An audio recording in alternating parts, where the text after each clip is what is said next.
Boa tarde, pessoal.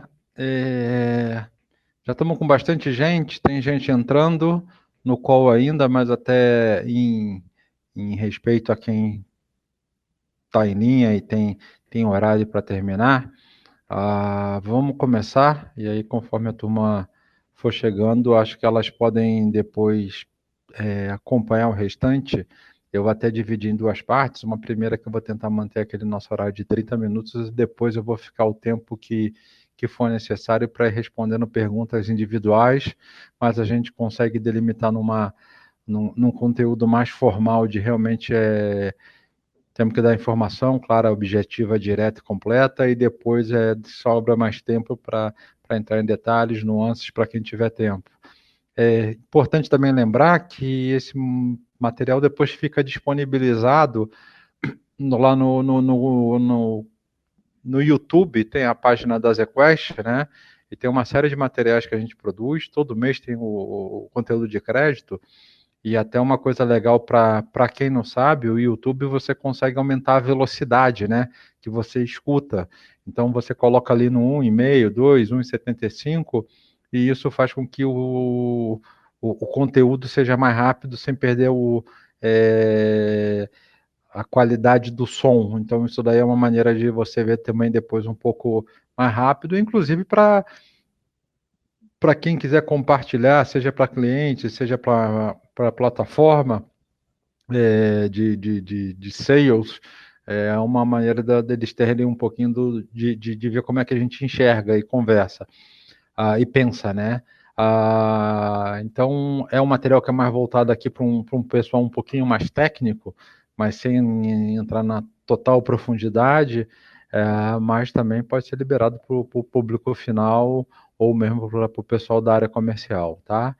Eu acho que é interessante e indo direto ao ponto, já indo para a página seguinte, a gente fazer um pouco de consideração do que foi o mercado, é, sem parar para explicar muito o que aconteceu. A gente já gastou bastante tempo nisso em outubro, mas meio que fazer um corte do que aconteceu em outubro e partir dali. Ah, Relembrando, foi uma crise, que eu não sei nem se a palavra crise é a palavra mais correta, foi um evento de desancoragem de preços que a gente teve, basicamente provocada por um fluxo de vendas muito grande de ativos. Esses ativos foram o que a gente chamou de joias da coroa, foram os triple A's, duplo a mais, foi o movimento principal, 97, 98%. E os grandes atores dessa venda foram gestores de fundo, na nossa opinião. Algumas combinações de fatores.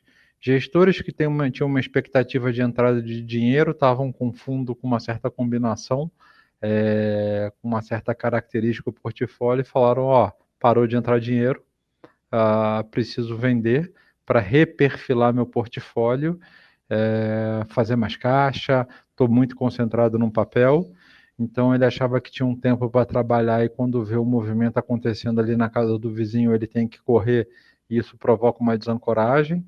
Outros gestores que sofreram resgates, e tem uma terceira camada que alguns podem rir, mas foi verdade, alguns que não sabiam o que estava acontecendo, estão vendendo, eu vou vender, estão comprando, eu vou comprar. Por incrível que pareça, tem um pouco disso, sim. Não menosprezem esse efeito em algumas casas, e com isso daí ficou essa desancoragem de preço, que passou do limite, foi além, né? Na verdade, ela machucou todo mundo, porque isso aqui é para uma classe de ativos onde o grande glamour é não ter glamour, uma frase que a gente usa muito aqui, é para ter uma tranquilidade, uma alocação. O tempo de muitos alocadores tem que ser gasto no mercado de equity, no mercado de, de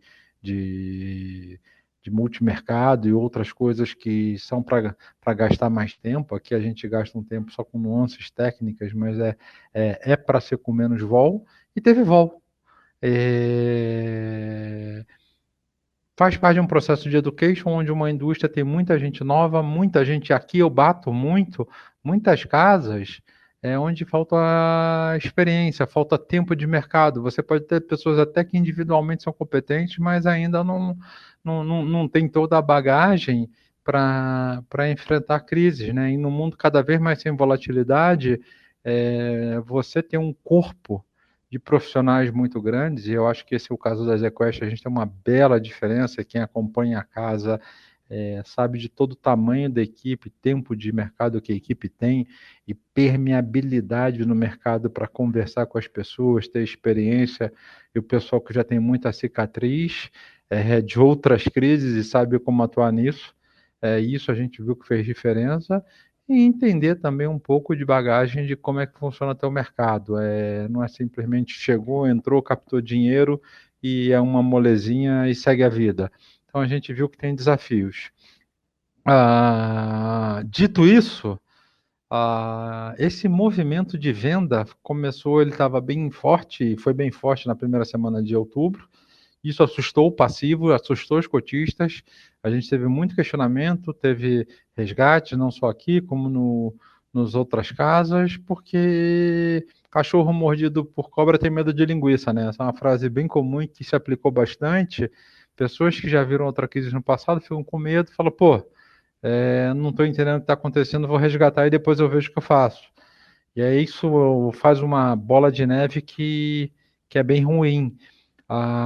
Dito isso, a gente enxergava muito bem, a gente passou um mês falando, conversando, assim, turma, essa diferente de outros processos, eu não tenho um evento macroeconômico, eu não tenho um evento de crédito, eu não tenho nada acontecendo aqui que justifique esse mercado. É um efeito endógeno, do mercado de crédito para o mercado de crédito, de tal forma que você tem comprador na margem quando um preço chegar a um determinado limite. E esse limite a gente muito bateu, que é o RAROC dos bancos.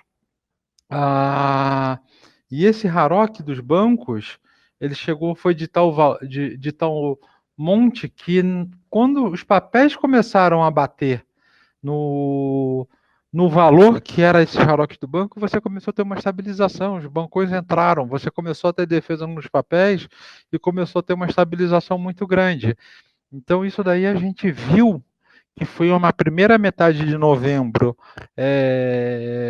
uma desancoragem total de preço, porque os joias da coroa arrastaram para alguns outros ativos, em FDIC, em LFs, e o pessoal meio perdido, sem saber o que fazer, fazendo caixa de qualquer maneira, não sabia nem porque estava fazendo caixa alguns.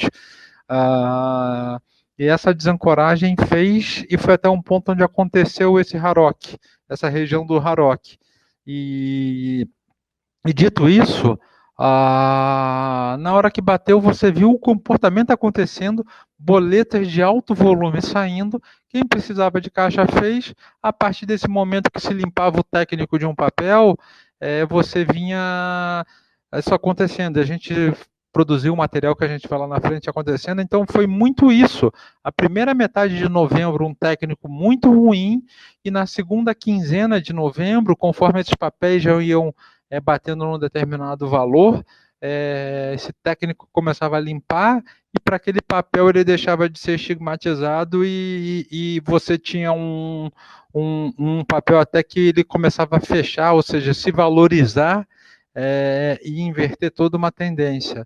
Isso aconteceu na segunda semana de novembro, dias mais voláteis, dias menos voláteis, e você já entrou um dezembro completamente diferente, né?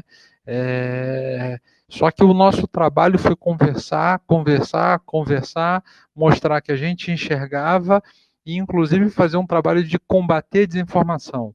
O que a gente viu muito foi todo tipo de palpiteiro, todo tipo de opinião, alguns de boa fé, outros não tão de boa fé. Então, você tinha pessoas que aí vinha um vendedor de high yield fazer entrevista em jornal que high yield num momento desse é muito melhor do que high grade, quer dizer, está misturando banana com maçã, comparando coisas diferentes, que na verdade está fazendo uma propaganda ali intrínseca do dos produtos deles, pessoas fazendo todo um trabalho de desinformação e sempre com uma agenda que tem um motivo por trás e a gente conseguia muitas vezes olhar, fora uma quantidade de chamados assessores, blogueiros de investimentos, muitos fazendo um trabalho excelente de boa fé, dando um conteúdo bem pertinente. A gente participou de alguns, como outros blogueiros que você não sabe nem quem é, que simplesmente produzem um conteúdo fazendo matérias aí que tinham uma quantidade de desinformação imensa. Então, cuidado. Na hora que tiver esse tipo de dúvida, liga para a gente, conversa com a gente gasta todo o tempo do mundo, teve calls de 1 hora e meia, e a gente sempre teve à disposição para estar conversando, tá? Então, sendo de uma maneira mais direta, e até acompanhando o nosso racional da carta, como foram a performance da parte de CDI foi muito parecida com o de novembro, ou seja, a carteira de debêntures e a carteira de LF perdendo valor, basicamente em ativos AAAs e AA. Teve um pouquinho de espalhamento, porque realmente você chegou uma hora ali no meio de novembro, onde estavam se tentando fazer caixa em tudo que era ativo e acabou arrastando alguns papéis da região de A, que eram mais conhecidos e que de repente tem um técnico que todo mundo tinha e decidiram vender. Podemos dar nome, a CEMIG, que é uma empresa que está em recuperação, está melhorando bem, é um papel que A, ela teve uma queda no preço dela, porque todo mundo tinha na carteira, enquanto você tinha outros papéis que eram duplo a menos, banquinho, FDIC de factoring, que ninguém tem, ou meia dúzia de pessoas tem, não conseguiriam fazer liquidez nenhuma. Em cima disso, tiveram preços iguais e se mantendo. A incoerência foi tão grande ao longo do mês, que existe um FDIC no mercado, e bastante gente tem, que é um FDIC da BRF, da empresa antiga fusão da Perdigão com a Sadia, né? E esse FDIC tem uma cota AAA no mercado de duplicatas, que era negociada a CDI mais 0,90, e ela tem uma mezanino, tá? Que é um duplo B-. É a última classe, é a cota que é mais frágil ali que tem, é uma boa cota que era negociada a CDI mais 6.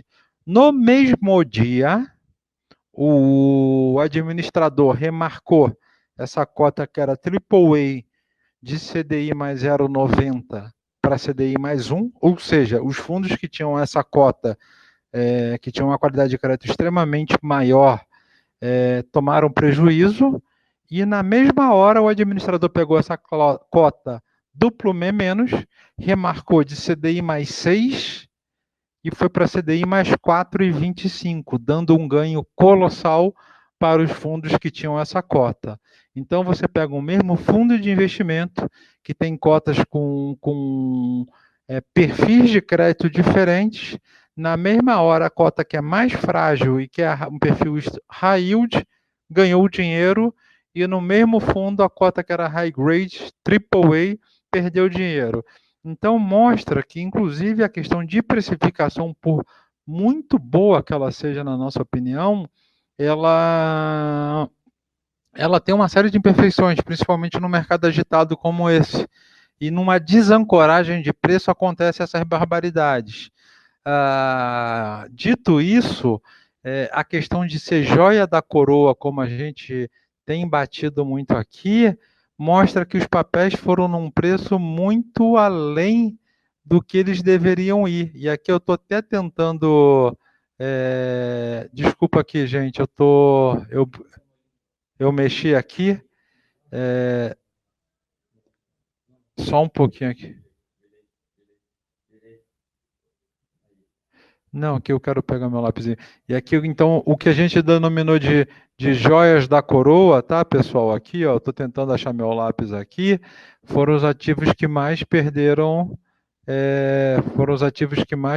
resultado aqui. Então, o nosso fundo, de uma forma geral, foram prejudicados em relação a isso. Na segunda quinzena do mês, a gente teve aí já uma mudança do comportamento. Dezembro já está tendo uma mudança de fluxo. Para os fundos, aqui no caso do Altro, tá? Que ele tinha uma carteira de debêntures redeadas que segurou muito bem durante o ano e acabou sofrendo também um pouco no mês de novembro, mas o resultado do ano ainda é um resultado excelente nessa carteira de debêntures redeadas. É, e a parte offshore sofreu um pouco, foi um mês de risk-off, ou seja, que teve mais venda. A tensão China e Estados Unidos foi o mote do ano, ainda vai ser durante um bom tempo. Prejudicou um pouco a performance dessa carteira, que em dezembro também já voltou com a corda toda, e estamos até colocando um belo resultado, e no ano foi uma carteira que agregou muito alfa no fundo, né? Com essa crise de ancoragem de preço, ela estragou o mercado de uma maneira muito pertinente. Você começava a ver as distorções que estavam acontecendo. Enquanto o mercado de debêntures incentivadas, que também está passando por um reajuste de preço, você tem um comprador final que é tomador de risco e que ganhou muito dinheiro nessa crise como um todo, e foi talvez o grande campeão dessa crise, que foi o cara que aguentou mais volatilidade e teve um bom comportamento, foram as pessoas físicas. Então o mercado de debêntures isentas continuou bastante forte, na nossa opinião. O de CRA e CRI, que é uma coisa que a gente não olha tanto na margem, parece que teve uma reprecificação, mas os de debêntures incentivadas estavam com muito prêmio, as pessoas físicas continuaram entrando, e as séries em CDI tiveram seu preço revisto pelos bancos, e aquelas que ainda foram para mercado não conseguiram colocar todas, e ainda tiveram que ter a garantia firme exercida pelo banco, mostrando um pouco de fragilidade e conservadorismo dos fundos na hora de gastar o caixa, né? Então teve uma emissão agora, Rotas da Bandeiras, que é uma rodovia que sai da Dutra e liga até Campinas, é um corredor aqui logístico fantástico, o filé mignon que você tem no Brasil. Foi 1 bilhão e 700, se eu não estou errado, a oferta, sendo que 1 bilhão a parte de pessoa física colocou e teve sobredemanda, e a parte de CD, que eram 700 milhões, sobrou bastante no book dos bancos. Então isso daqui ficou interessante você ver um pouco dessas distorções e um comportamento que se teve bem agressivo nos ativos no primeiro semestre do ano. Agora, nesse final, você teve um comportamento um pouquinho mais panicado dos gestores. Qual foi a nossa intenção? Ter uma postura ortodoxa. A gente sabia que ia chegar nesse limite de caixa, de preços, e aí sim, com o caixa que a gente tinha nos fundos, é hora de você começar a trabalhar esse caixa. E de alguma maneira foi o que a gente foi observando, chegando nesse fundo do poço, a gente já começou a trabalhar um pouquinho esse caixa, fazer algumas alocações na margem, outras coisas a gente vende, realiza um pouquinho de prejuízo para comprar papéis com muito mais gordura e fazer essa gestão no longo prazo.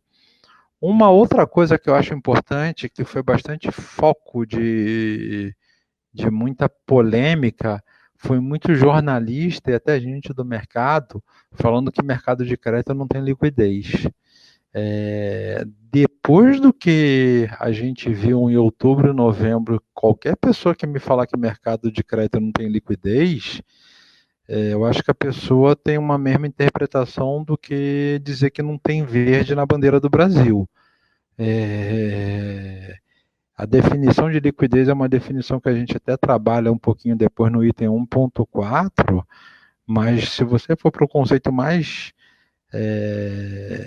primário da palavra, liquidez tem alguém que compra ou não determinado ativo a determinado preço. Aquele preço é o preço que ele realmente vale e não o preço que eu quero. Então, se você tem um ativo que você perde 0,5% ou 1%, e você consegue fazer uma negociação daquele ativo que sejam da ordem de 150, 200, 300 milhões de reais num dia, você perdeu às vezes 1%, que não é um valor pequeno no mundo de renda fixa, e muitas vezes isso representa 20, 30, 40% do estoque daquele papel. Isso mostra que você tem um bolsão de liquidez muito grande, você tem que saber acessar. Então, cuidado quando dizem que não tem liquidez, porque às vezes as pessoas estão muito presas a algumas definições que você só encontra em livro didático de finança, E no mundo prático você é outra realidade. Até mesmo nos mercados mais líquidos, você tem uma questão de você ter um túnel que você negocia por dia a dia de determinados papéis, mesmo no mercado de ações, daquelas mais líquidas, e quando você passa um pouco daquele túnel, isso daí tem um comportamento, tem um preço diferente, você vai mexer mercado. E se as pessoas não conseguem respeitar isso, não conseguem enxergar dessa maneira, é, é um fato que não era para estar participando desse mercado, porque você está negando uma realidade que é existente, tá? Então, o que eu acho que é o grande mote dessa conversa, e foi o que a gente trabalhou, aqui foi no item 1.4, é definição de liquidez. Determinados ativos foram comprados ou foram vendidos, e conforme eles foram batendo o RAROC, que é um conceito que a gente vai trazer mais para frente, você teve uma liquidez infinita. Então, o grande ponto que não era a liquidez estava errada, talvez o preço tivesse errado de muitos ativos, a gente tinha ciência disso, estava trabalhando aos poucos, e conforme todo mundo chegou a essa conclusão de fazer a mesma solução ao mesmo tempo, aí não teve jeito. A liquidez, ela tem um parâmetro que ela vai sendo mudado conforme outras coisas vão mudando no mercado. Então, você tem, se o cenário macroeconômico muda, a liquidez muda. Se a oferta e demanda muda, que foi o nosso caso, aconteceu. Se você tem uma notícia específica do papel, vai mudar a liquidez daquele papel, para positivo ou para negativo. Então, é onde a gente bate muito a questão de não ter tido liquidez nesse mercado. Eu acho que isso daí quebrou um paradigma para aqueles mais céticos que tentam dizer que não teve liquidez nesse mercado. Um outro conceito que a gente trouxe muito forte, e não tem como, eu tenho que passar por essa tecnicidade, é do RAROC, que é um termo que já é um conceito antigo de mercado, mas ele não era tão adotado até você via Basileia 3 dos bancos. A partir do momento que os bancos começaram a ter Basileia 3, eles começaram a ter algumas métricas que são muito importantes, e que esse RAROC, que é Risk Adjusted Return on Capital, que basicamente é o retorno que o cara quer ter, um determinado banco quer ter, para um determinado risco, vis-à-vis o capital que ele vai alocar para a Basileia 3, tá? E isso daí é um número que ninguém vai chegar exatamente no mesmo valor, cada banco tem seu número, porque você tem uma série de parametrizações, mas você tem uma região que elas conversam. Então você pode pegar um papel que entre CDI mais 1,30 e CDI mais 1,45, você tem 90% dos bancos que caem naquele valor. E na hora que chega nesse determinado valor, o banco começa a ter uma carteira para você comprar aquilo. Por que eu uso a palavra banco, banco, banco, banco? Quem no mercado é um comprador natural de crédito? Quem é da natureza do negócio da crédito? É banco. Os fundos de investimentos de crédito privado são CNPJs, entidades que vieram depois de banco, onde eles fazem exatamente uma desintermediação financeira. E por fazer essa desintermediação financeira, por isso que banco é mercado financeiro e fundo é mercado de capitais, e o mercado de capitais é onde você leva o poupador com o tomador de recursos, ele roda numa taxa de juros mais baixa do que a do banco do mercado financeiro. Isso daí, alguns podem estar se questionando agora, mas isso é uma coisa que já está muito bem definida na literatura e é aceito como padrão. Então, o mercado de capitais, fundos de high grade, vão dar dinheiro para as empresas sempre a taxa mais baixa do que o banco. Por isso que a empresa vai no mercado de capitais e tem todo o trabalho de abrir capital, de ter uma equipe de RI, de divulgar informações, de ter toda uma regra para ela conseguir captar dinheiro mais baixo.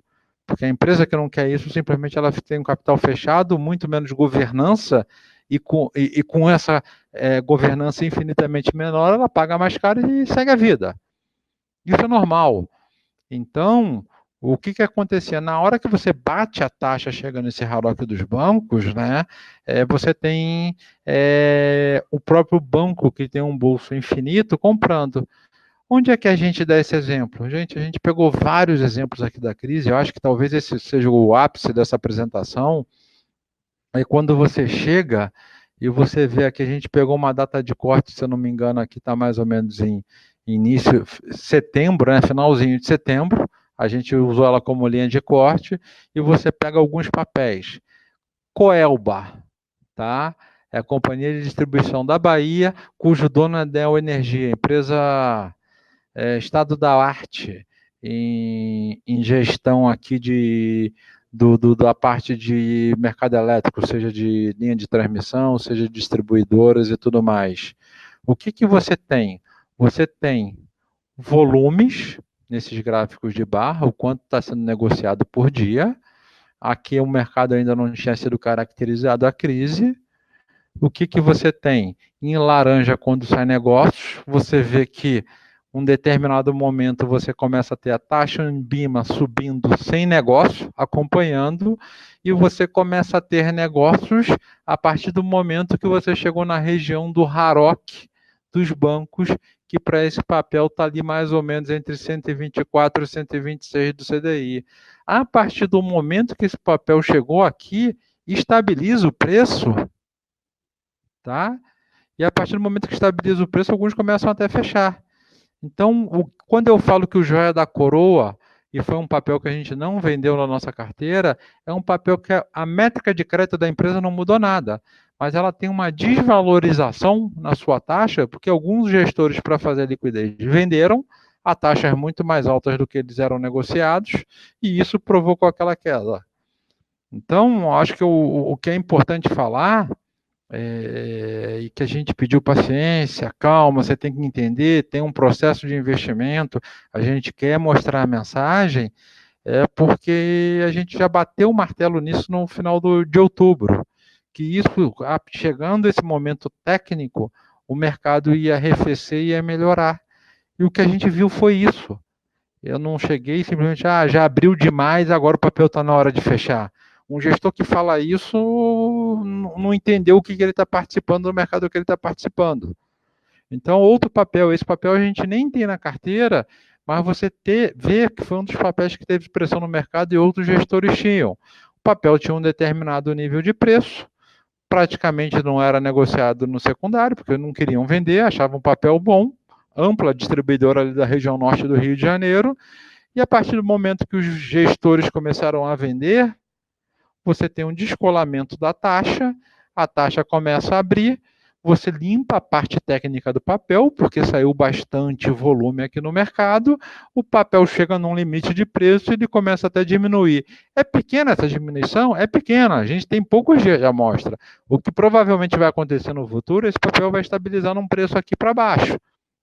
Mas eu preciso ter uma acomodação do mercado para isso acontecer. Coisas que você percebe. E aqui indo na página seguinte. E olha só como fica bem evidente isso aqui na página seguinte. Um papel que nós tínhamos em nossa carteira. Esse papel aqui é o papel Iguatemi, que eu usei como exemplo. Olha o que aconteceu no Shopping Iguatemi. Era um papel que teve um negócio aqui, a uma taxa baixa no início da crise, aderente à taxa, e você tem uma Ambima reprecificando sem nenhum negócio. Então, você tem, por mais discutida, mais elaborada que tenha sido a regra da Ambima, eu acho que ela é uma regra boa, e ela traz uma aderência à realidade, você consegue encontrar microdistorções no mercado desancorado. Eu tive todo esse tempo, dessa data até essa data, sem sair negócio, e o papel foi reprecificando e dando prejuízo na cota, que é o chamado marcação a mercado, porque simplesmente nas corretoras as pessoas davam um preço diferente. Aquele que precisou vender aqui, esse sim realizou prejuízo. Chegou nessa região de RAROC, que exatamente isso daqui é uma região de RAROC, você teve alguns negócios que limparam o técnico do papel e ele começou a cair. E é o que está acontecendo. Esse papel aqui, ele já está sendo negociado no mercado a 118 do CDI. ele já mudou de patamar completamente. E o Shopping Iguatemi vai muito bem, obrigado, continua brilhante. E outro papel que aconteceu isso de forma muito semelhante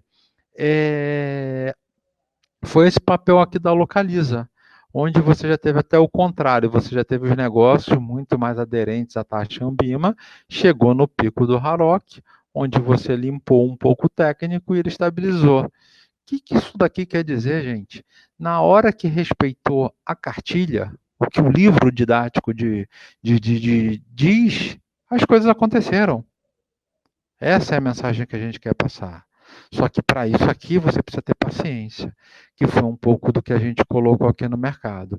Quem não teve paciência vai no efeito manada. Quem vai no efeito manada perde dinheiro. E a nossa preocupação aqui foi dizer para os investidores, ó, eu preciso de tempo, confia na gente. Se não fosse, se o mercado tivesse realmente algum problema na parte dos ativos do ponto de vista de crédito, os fundos estariam fechados, a gente não deixaria ninguém resgatar, aplicar. O que a gente fez é o seguinte, eu acho que não é para vender. Eu só vou fazer vendas para manter o caixa do fundo para atender resgate. Só que nem todos têm a mesma opinião que eu.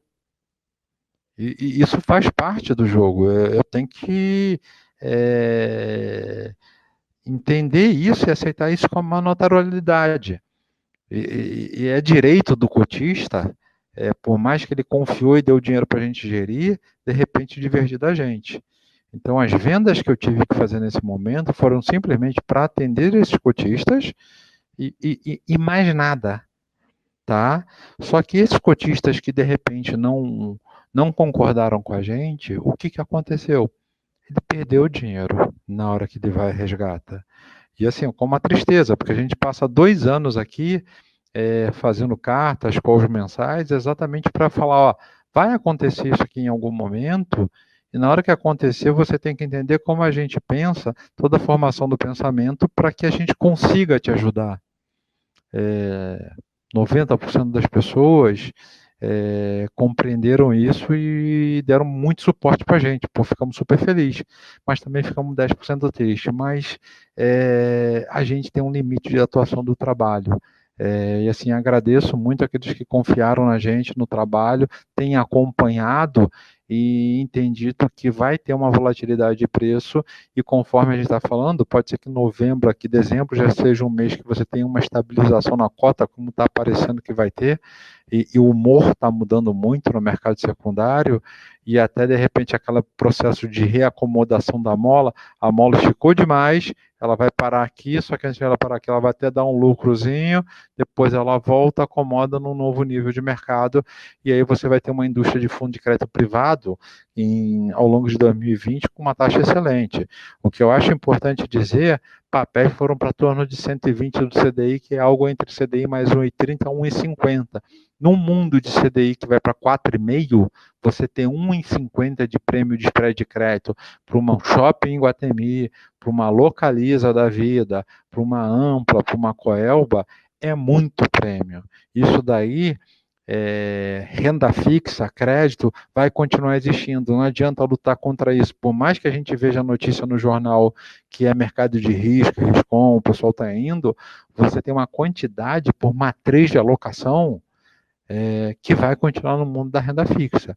E esse dinheiro que está aqui no mundo da renda fixa barra crédito privado, nunca viu tanta oportunidade de ganhar dinheiro nesse mercado. Inclusive, na parte relativa ajustado, está infinitamente melhor que 2016. 2016, no início, você tinha um CDI lá de 14,25, mas spread de créditos do mesmo tamanho que tem hoje em dia. Hoje em dia, para um CDI muito menor, você tem um spread de crédito equivalente, ou seja, isso é muito mais numa contribuição de performance. Tá? Dito isso, a gente vai começar a passar os fundos, mas aí vamos de maneira bem rápida, porque na verdade é uma repetição do que a gente já falou aqui nesses 30 minutos, e aí por ordem dos fundos aqui na plataforma da ZQuest, a gente vai passar do LUT até chegando no Valore, e aí conforme a necessidade de cada um, a gente vai respondendo perguntas. Fiquem à vontade para fazer perguntas aqui conforme vocês queiram conversar. Mas o LUT, no mês, foi um mês horrível, a palavra é essa, não dá para dizer que qualquer palavra amenizatória, a única coisa que a gente tenta mostrar e que está em linha do que a gente falou, uma carteira de debêntures dando menos 38 do CDI, uma carteira de letra financeira dando 6 do CDI,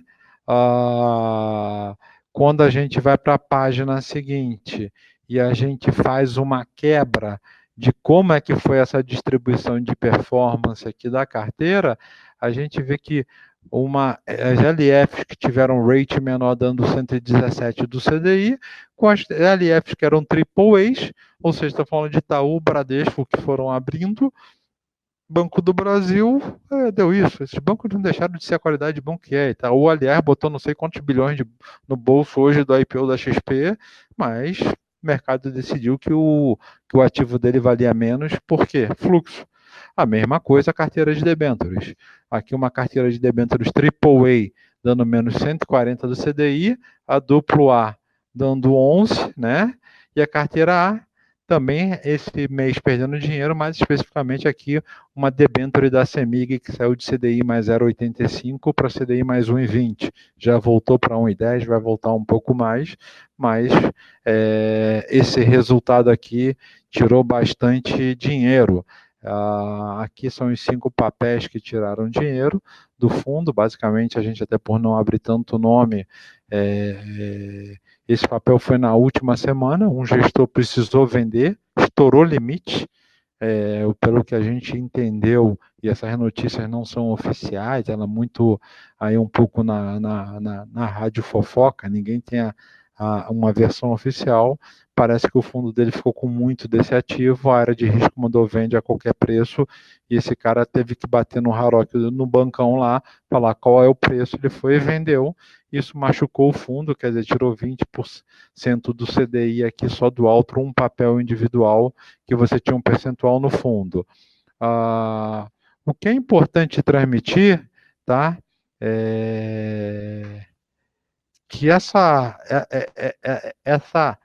parte de preços foi tão forte que você vai olhando e vai olhando a composição do carrego do LUT, você tem aqui o quanto o fundo foi tendo de ganho de capital ao longo do ano, ele foi acumulando, depois teve uma estabilização, e essa reprecificação tirou tanto dinheiro aqui da cota, pessoal, que isso daqui basicamente destruiu todo o trabalho e de ganhozinho que foi feito ao longo de 2019 e devolveu ganhos que foram feitos em 2018. Isso vale para o Altro também. O LUT, pela proposta dele, que é um fundo que tem muito caixa, e é um fundo que é para dar realmente mais próximo ao CDI, é um fundo que acabou sofrendo bastante com isso, pela própria postura de risco dele. O nosso entendimento é que isso daqui deve voltar uma boa parte ao longo de uma temporada próxima, e a gente está trabalhando até de uma maneira um pouco dentro da proposta do que é o LUT para fazer essa gestão sem perder uma preocupação que a gente teve muito grande, foi de manter o caixa do fundo, tá? Se vocês olharem, diferente de algumas casas que mesmo tentando recompor, ou tinham esse caixa muito baixo, tiveram que vender para fazer esse caixa aqui perto de 30%, e a gente trabalhando em torno de 40%, outras casas deixaram caixa muito baixo, e a gente acha que não é a proposta do fundo, tá? Indo para o fundo seguinte, o Altro, mesma linha de raciocínio, foi um fundo que na parte de debêntures sofreu, deu menos 36 do CDI, a parte de LFs a mesma coisa. Quando a gente abre na página seguinte, vocês vão observar que foi tudo na região do AAA e do AA, e até o que a gente conversou um pouquinho do FDIC, né? As reprecificações dos FDICs aqui deram dinheiro na carteira do fundo, enquanto outros fundos que tinham lá o BRF deram uma cota negativa no FDIC para o mesmo FDIC, então fica uma distorção aí que não faz sentido. O que a gente viu também comentando alguns gestores, alguma reportagem de jornal falando, tentando comparar high yield com high grade, não dá.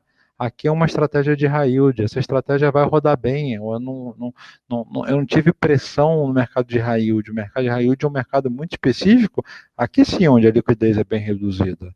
Então, é uma estratégia onde você basicamente não conta com secundário a zero na prática. Para fazer liquidez aqui você tem que fazer uma venda bem específica, bem cirúrgica, por isso que ela é uma carteira bem pequena dentro do fundo, para fazer uma composição de retorno, enquanto o que a gente estava falando é outro. Então, cuidado nessa maneira que vocês recebem a mensagem do jornal ou de algumas plataformas aí de investimento, tá? E a carteira offshore foi um mês também onde a gente teve uma abertura dos spread de créditos, ela deu 30% do CDI, mas eu não tenho o que falar, é uma carteira que vai ter mais volatilidade. No ano, tendo começado em maio, ela está dando 290 do CDI, é uma carteira que só agregou, só trouxe resultado para o fundo. A mesma coisa, a carteira de debêntures redeadas, que no mês ela sofreu com a crise, mas mesmo depois do sofrimento, ela é uma carteira que está dando 150 do CDI, com o mesmo tipo de debêntures aí que AAA, AA, que não tem o que falar. O Altra é um fundo que dá um pouquinho mais de volatilidade. O que eu acho que é importante a mensagem, e aqui marcar bem a diferenciação do Altro, eu tenho 10 anos fazendo gestão de crédito, eu nunca vi um processo de desancoragem de preço tão forte quanto esse, e se eu for colocar que não estava nenhum evento de crédito macroeconômico acontecendo, você teve uma desancoragem, e o Altro é um fundo que ficou fechado durante muito tempo, então os cotistas tinham muita gordura aqui acumulada, e ainda quando eu olho o Altro, ele seguiu muito bem a proposta dele, e é como qualquer outro fundo que tem um pouquinho mais de risco deve ser. Ele tem um resultado que é um ganho de capital que ele vai acumulando. O Altro é um fundo que gera alfa, aí eu já consigo entrar numa linguagem até mais de multimercado. Mesmo depois de gerou uma série de alfa, o azul escuro eu carrego, e mesmo depois do alfa que eu gerei ao longo do ano, todo esse trabalho de desancoragem de preço não foi o suficiente para gerar todo o alfa que foi gerado no ano. Então isso é interessante. Então é um fundo que ainda conseguiu defender, no ano ele está bem acima do CDI, e nessa volta que vai ter, eu só não consigo precisar quando, mas vai ter, você consegue olhar um fundo que vai devolver no ano ainda, e já no curto prazo ele devolve bastante, e quando você olha o resultado dele no médio e no longo prazo, que é a proposta, pô, foi um fundo que foi campeão.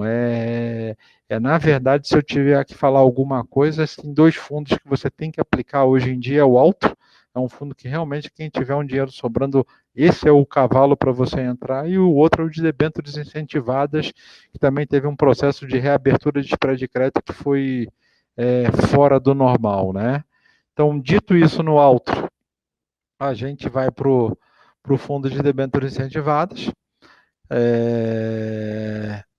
que foi um mês bem difícil. Você teve uma abertura da curva de juros, de tal forma que essa abertura da curva de juros fez com que o nosso posicionamento relativo, a gente estava posicionado aqui para um fechamento da abertura da curva de juros, perdêssemos um dinheiro aqui, junto com a abertura do spread de crédito, que fez um resultado aqui ser bem detrator de resultado. Eu acho que a maior mensagem aqui desse fundo é que, pelo fato dele não ter sido redeado, não ser um fundo redeado, depois de 2 meses sofrendo bastante, tomando risco de mercado e tudo mais, ele tem um efeito nominal, e é um fundo que a gente olha muito CDI, bem interessante, 10% no mês, né?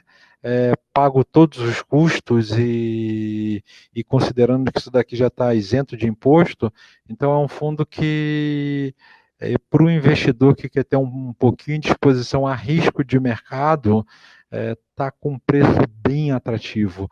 Esse mercado aqui está dando muita oportunidade, e eu acho que para o investidor que fala o seguinte: eu quero tomar um pouquinho de risco de mercado com uma baixa vol, e num lugar onde eu consiga agregar resultado de spread de crédito, esse aqui é um fundo que você tem um resultado bem interessante, tá? Para fazer alocações. E hoje, dia 11 é, de setembro, o que eu acho importante dizer, ele não estava na plataforma da XP, ele começou a participar da plataforma da XP, então se quem estiver aqui escutando a gente e seja vinculado à plataforma da XP, é um fundo que você já consegue fazer alocação direto por lá. Dito isso, o nosso fundo de previdência foi uma dinâmica parecida com a do alto, né? E aí só que é respeitado aí a, o mandato dele, ele tem resultados diferentes. Então você tem as carteiras sofrendo na mesma linha, carteira de debêntures, debêntures redeadas sofrendo no mês, tudo vindo dos ativos AAAs, sem maiores novidades do que a gente falou, e é um fundo que também está encaixado, é um fundo que é para investimento de longuíssimo prazo. Quem pensa em fazer previdência privada está aí um belo de um ativo hoje em dia que você pode comprar via fundo e depois fazer uma alocação pensando no longo prazo, está um ótimo time de entrada. Então, com isso, um pouco do recado que a gente tem aqui, estourando o tempo, sendo mais um prazo mais longo até do que a gente queria de bater papo, mas é importante trazer essa mensagem para vocês para que vocês fiquem confortáveis no que a gente está pensando. É, melhorando bem o cenário, melhorando bem o horizonte no mercado secundário, você já está tendo cotas bem melhores, e do que a gente está vendo, a gente acha que setembro tende a ser um mês bem mais saudável. Fico à disposição aqui para quem quiser fazer pergunta e a gente vai respondendo aqui conforme a necessidade de vocês. Tá bom, gente? Boa tarde, obrigado para quem assistiu, um abraço e até mês que vem. Boas festas a todos aí, que a gente não falar mais.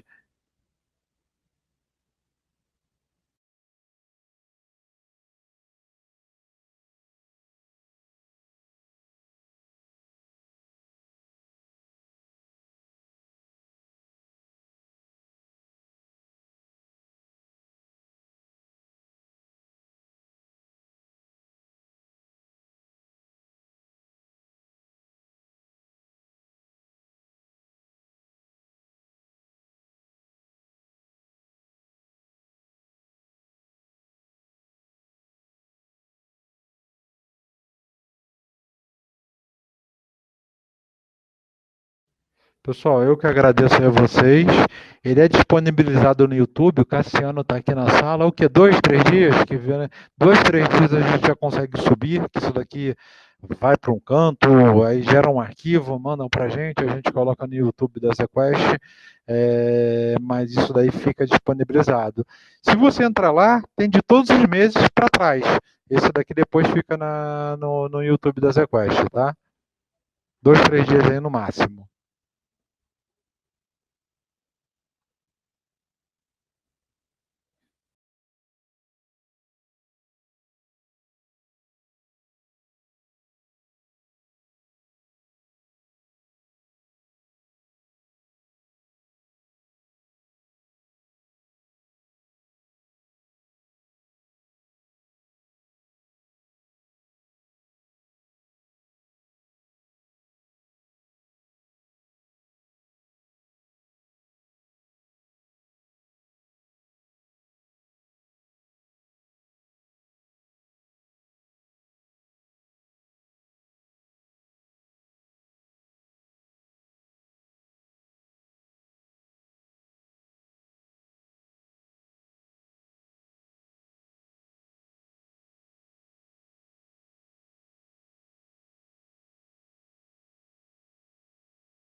Pessoal, eu vou encerrar aqui. Acho que encerraram-se as perguntas. Muito obrigado a todos. Boas festas e até ano que vem. Um abração. Tchau, tchau.